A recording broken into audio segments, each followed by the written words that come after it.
When you're troubleshooting SQL Server performance using wait types, focus on task level waits, not session level waits.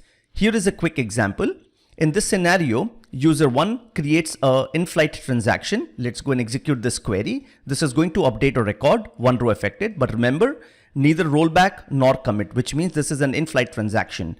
Another user tries to retrieve data from the same table, and as expected, this is going to wait. Now, if we try to retrieve the wait information from two DMVs here, the first one dim exec request and the second one dim OS waiting task, and we are filtering on session ID 83, you will see that there is consistent information from both DMVs. Both the DMVs tell you that this session is waiting on LCK-MS waiting type. You might be convinced that either way this is the right information. But if we try to simulate this problem using another wait type, let's say we create a CX packet wait type. I have this query here which is going to run in parallel, and I'm going to create a CX packet wait type now. So let's go and execute this in loop and try to extract the same wait information from the two DMVs. And this time I am filtering on session ID 84.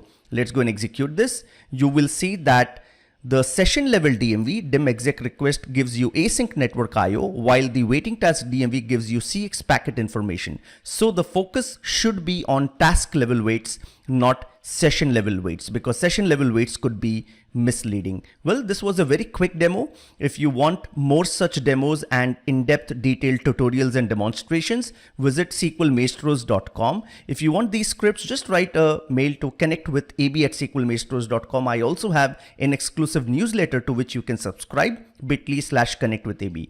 For more question and answers, I'm available on Twitter, _Bansal. And if your time permits, do visit dataplatformvirtualsummit.com, big online conference on SQL, Power BI, Azure Data, and artificial intelligence. Before I wind up this video, let me show you sqlmaestros.com. And let's say if wait as a topic interests you, I can type wait here, press enter on the search bar, and you will get a lot of resources. Do subscribe to the video, share it with your friends and colleagues. Happy learning.